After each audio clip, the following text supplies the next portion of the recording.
Assalamualaikum warahmatullahi wabarakatuh. Jumpa lagi dalam kuliah online peternakan, produksi ternak sapi potong dan kerbau. Kali ini menyajikan materi tentang kastrasi dan pemotongan tanduk sapi. Apa itu kastrasi? Beberapa kalangan ahli dan beberapa praktisi peternakan mendefinisikan kastrasi adalah operasi atau pembedahan berfungsi menghilangkan fungsi atau menghilangkan fisik testis, yaitu dengan cara mensterilkan, merubah, dan memasang. Ada juga beberapa pendapat yang mengatakan bahwa kastrasi adalah menghilangkan organ pembentuk spermatozoa. Sementara Matius tahun 2009 menyampaikan bahwa kastrasi atau pengemirian artinya menghentikan aktivitas testis, menyebabkan kelenjar aksesoris mundur aktivitasnya. Sifat khas jantan berangsur hilang dan kegiatan spermatogenesis menjadi berhenti. Kenapa orang-orang atau pelaku peternakan atau produsen peternakan melakukan kegiatan kastrasi? Yang pertama adalah mengurangi libido pada ternak jantan atau sapi jantan. Dengan libido berkurang, tentunya ternak akan menjadi lebih jinak. Yang kedua, di beberapa negara, harga karkas steer itu artinya adalah sapi-sapi muda yang sudah dikebiri atau dikastrasi, itu lebih disukai daripada anak sapi atau steer atau calf yang tidak dikebiri. Selanjutnya, ternyata ada beberapa penelitian yang menyampaikan bahwa kualitas daging, yaitu marbling pada daging, yaitu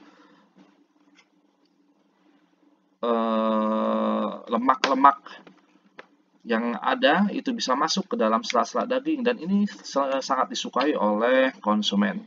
Kemudian hal lainnya adalah ternyata lebih mudah ditangani jika ada ternak betina yang masuk dan kemudian mencegah terjadinya perkawinan yang tidak diinginkan. Kemudian selanjutnya adalah menghindari hernia skortum. Kapan waktu yang tepat untuk kastrasi? Kastrasi dapat dilakukan sampai umur 12 bulan, tapi akan lebih baik jika dilakukan sebelum usia atau umur 2 bulan. Tapi ada beberapa penelitian, nanti akan saya tampilkan di sini, yang ternyata menyampaikan bahwa ternyata yang paling bagus itu adalah 4 bulan. Kita lihat nanti. Kemudian hindari pada saat cuaca yang ekstrim. Ini adalah hasil penelitian yang disampaikan oleh Kuswati dan kawan-kawan tahun 2016. Bagaimana pengaruh waktu kastrasi terhadap performa produksi sapi persilangan Wagyu berdasarkan umur yang berbeda. Disajikan ada 2 sampel sapi yang berbeda umurnya. Yang pertama adalah umur 3 bulan. Yang kedua adalah berumur 4 bulan. Di sini kita dapat melihat bahwa konsumsi pakan per ekor per hari usia 3 bulan mencapai 3,82. Sementara yang 4 bulan konsumsi pakannya kilogram per ekor per harinya adalah 3,66. Tapi mari kita lihat konversi pakannya.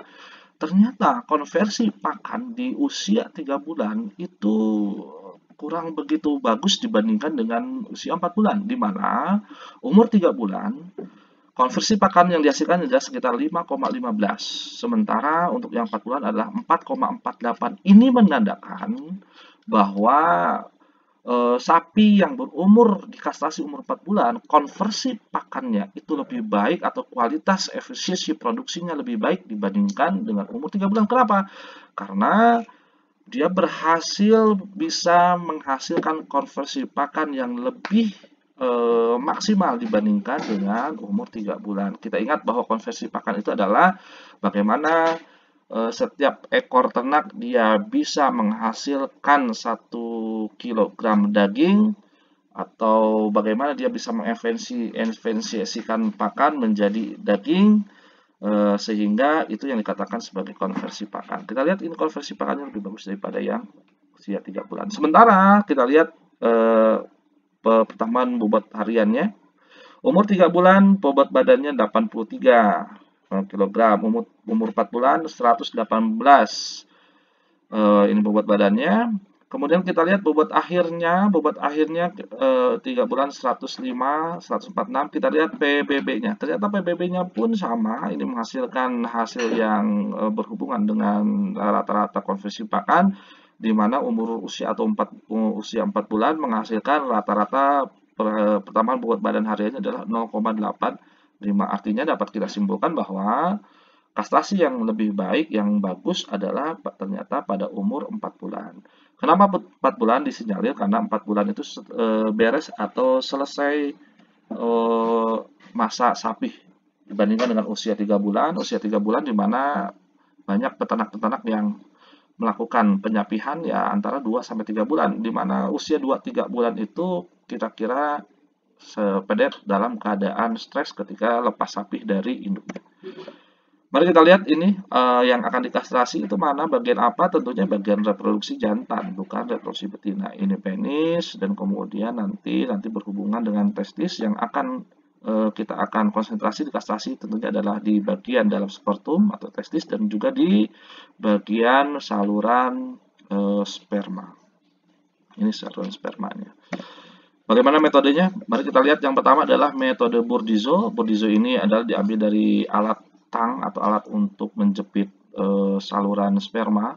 Caranya adalah saluran sperma dan pembuluh darah menuju testis diputus dengan menggunakan tang Bourdizo. Ini tang Bourdizo.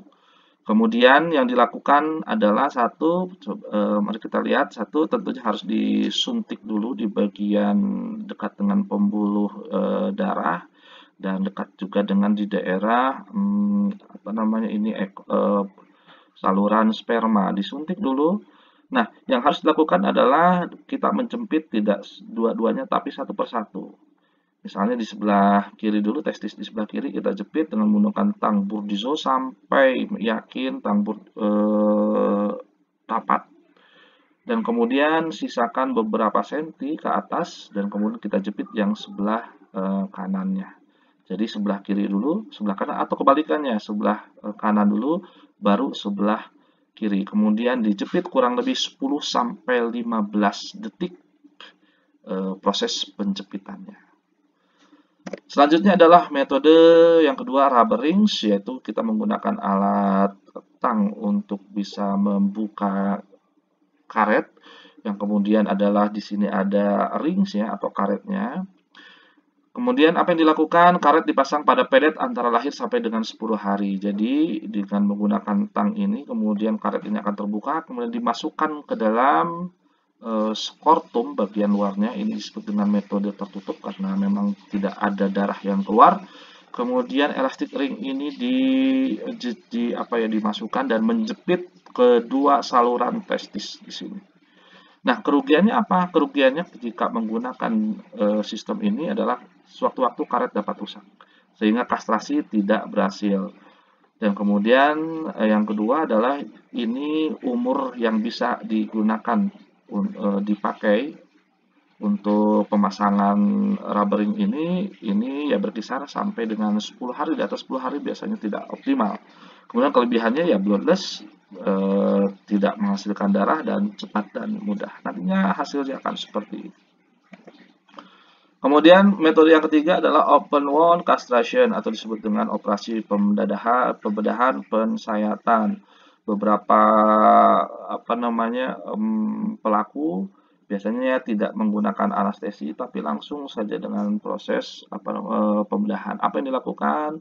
Kemudian ditarik bagian skortumnya dan kemudian disayat secara melintang, kemudian nanti akan keluar testisnya, testis akan dikeluarkan, kemudian setelah dikeluarkan ditarik dan ada beberapa peternak yang langsung menggunakan tang pemotong, ada juga yang menggunakan mesin pemutar sehingga saluran sperma ini terus berputar sehingga nantinya akan lepas.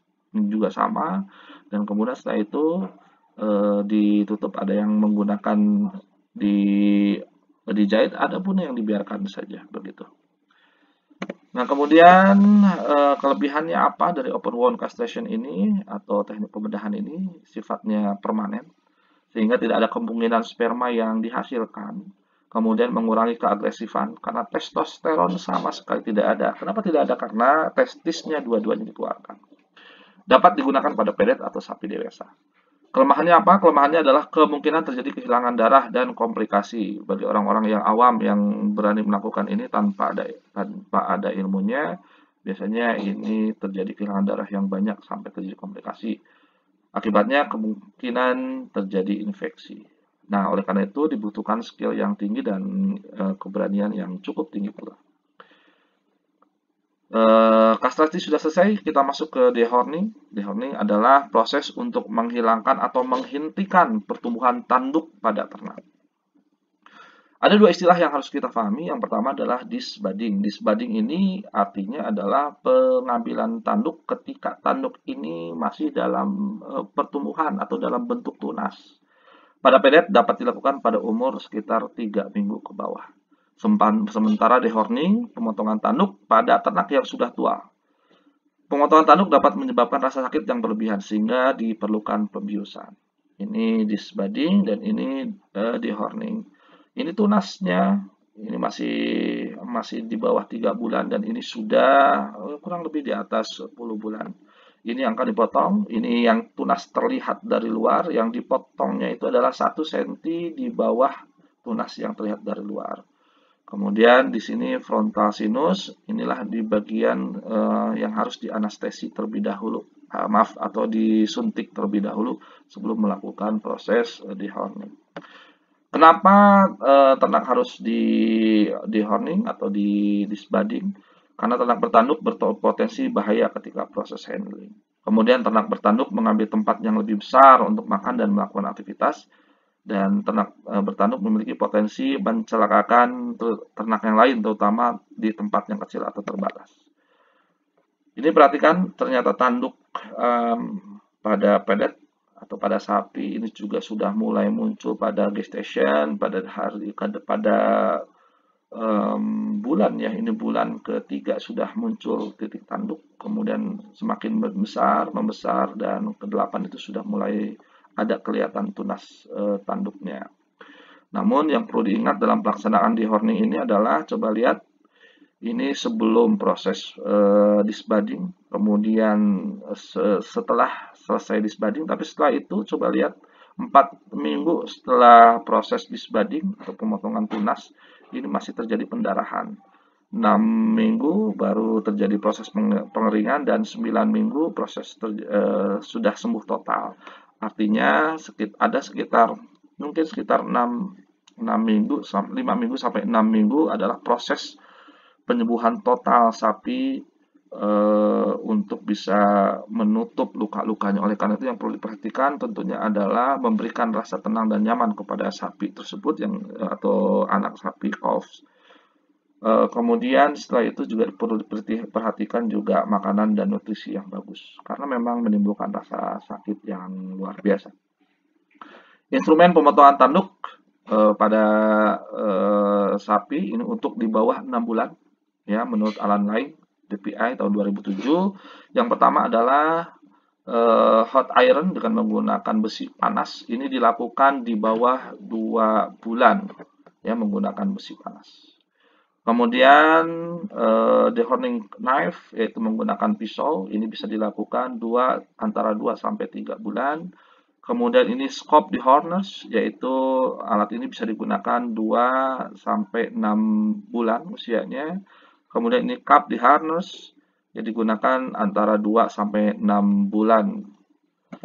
Nah, sementara untuk instrumen pemotongan tanduk yang usianya di atas 6 bulan, digunakan alat-alat berat seperti ini, seperti guillotine dehorners, kawat bedah gergaji tanduk. Kemudian juga perlu dilakukan juga anestesi lokal agar rasa sakitnya tidak terlalu terasa bagi sapi-sapi. Ini daftar pustakanya yang saya ambil, dan tolong berikan like, komen, dan tentunya subscribe supaya Anda bisa melihat video yang lainnya. Sekian. Assalamualaikum warahmatullahi wabarakatuh.